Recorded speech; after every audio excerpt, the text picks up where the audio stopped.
어떤 교회에 목사님이 새로 오셨습니다. 그 첫 주일 예배 때 목사님 열정을 다해서 말씀을 선포하셨습니다. 이 말씀에 교인들이 다 은혜를 받았고요. 그들이 생각하기를 우리가 정말로 좋은 목사님을 모셨구나라고 생각했습니다.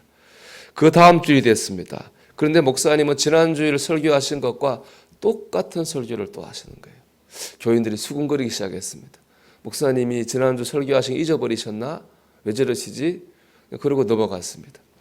셋째 주일이 됐습니다. 그런데 첫 번째 주일 설교하신 것과 또 똑같은 설교를 하시는 거예요. 교인들이 웅성대기 시작했습니다. 우리가 목사님을 잘못 모시고 왔는가 보다. 그 중에 한 교인이 용감하게 목사님에게 찾아가서 물었습니다. 목사님, 3주 연속 같은 설교한 거 아시죠? 언제쯤 새로운 설교를 하시겠습니까? 그렇게 물었습니다. 목사님 이렇게 대답했습니다. 당신이 이 말씀을 정말로 당신의 삶 속에 적용하여 그 말씀대로 살아갈 때 그때 저는 새로운 설교를 할 것입니다. 물론 이 이야기는 지어낸 이야기입니다. 사실은 아니고요. 하지만 우리가 이 이야기를 통해서 우리 자신을 한번 돌아봐야 될 줄 믿습니다. 오늘날 우리는 여러 가지 방법으로 많은 설교를 접할 수 있습니다. 섬기는 교회에서 설교를 접할 수 있고 방송이나 유튜브나 이런 걸 통해서도 말씀을 접할 수 있습니다. 그러다 보니까 듣는 귀가 높아졌습니다. 그런데 여러분, 듣는 귀가 높아진 만큼 우리의 삶도 높아졌습니까? 우리가 말씀의 은혜와 능력을 경험하고 있습니까? 삶을 통해서 말씀의 영광을 드러내는 삶을 살고 있습니까? 오늘 비유에서 씨는 말씀입니다. 씨의 최종적 목적은 결실을 하는 거예요. 열매를 맺는 겁니다. 얼마나 많이 뿌렸냐가 중요한 것이 아니라 얼마나 많은 열매를 맺었는가가 중요한 겁니다.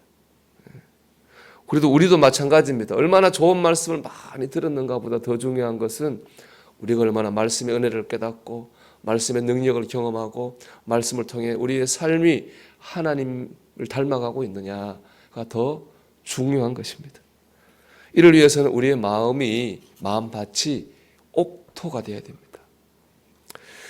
본문에서는 주님께서 당시 농사하는 모습을 비유로 말씀을 전하고 있습니다. 당시 농사는 우리처럼 이렇게 모내기를 한다거나 모종을 심는 게 아니라 바지랑을 이렇게 골라놓고 씨를 뿌리는 거예요.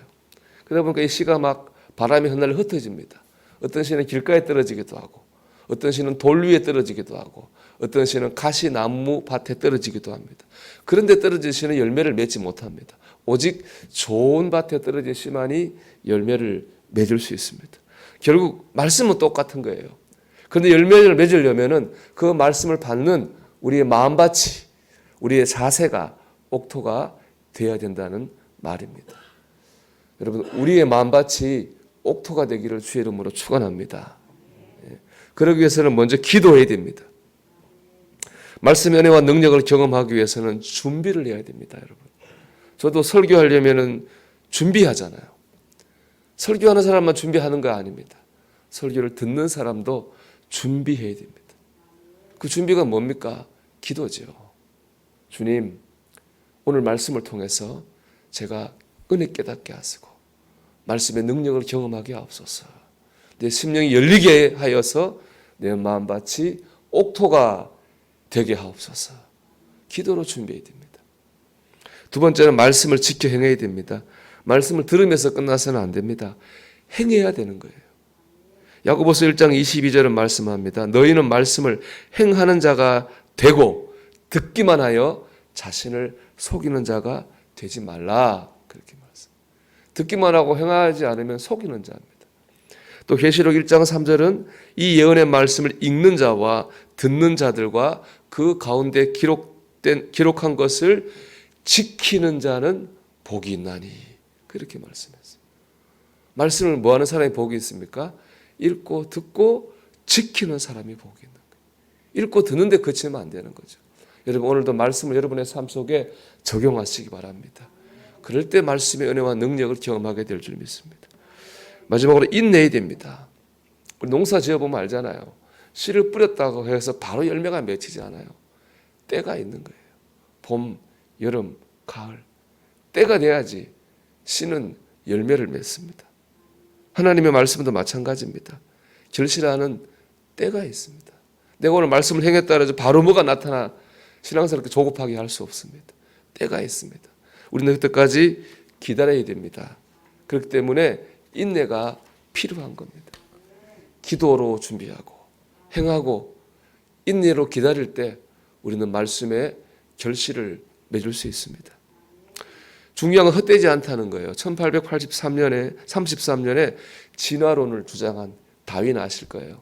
다윈이 자기의 진화론 이론을 증명해 보이겠다고 사람과 원숭이 중간 상태 인간을 찾아다니기 시작했습니다. 그러다 남양군도에서 대단히 미개한 식인종 부족을 찾아냈습니다. 그들은 절대로 뭐 사람처럼 수천 년이 지나도 사람처럼 살 수 없다고 다윈은 생각했어요. 그러면서 저들이야말로 자기 이론을 증명할 사람과 원숭이의 중간쯤 된다 그렇게 생각했습니다. 근데 34년이 지난 이후에 다윈이 그것이 다시 가보게 되는데 깜짝 놀랍니다. 수천 년이 지나도 사람 못 될 거라고 생각했는데 그 지역이 완전히 변한 거예요. 교회가 세워지고 학교가 세워졌습니다. 사람들이 모여서 찬송을 부르고 있는 거예요. 어떻게 일이 생겼지? 봤더니 페톤이라고 선교사가 거기다 하나님의 말씀을 전한 겁니다. 그 말씀이 그 미개한 식인종들을 변화시켰습니다. 그래서 거기에 그런 교회와 학교가 세워지고 찬송을 부르는 놀라운 변화의 역사가 일어난 거예요. 수천 년이 지나도 안 변할 거라 그랬지만은 하나님의 말씀 앞에서 그렇게 변화하는 역사가 있었습니다. 사랑하는 여러분, 하나님의 말씀은 힘이 있습니다. 그때 우리가 기도하고 행하고 인내하는 것이 헛되지 않은 겁니다. 우리가 오늘도 이 하나님의 말씀의 능력을 믿고 우리의 심령이 옥토가 되어져서 여러분 말씀의 능력을 경험하고 하나님의 말씀 여러분의 결실하는 역사가 있기를 주님의 이름으로 축원합니다.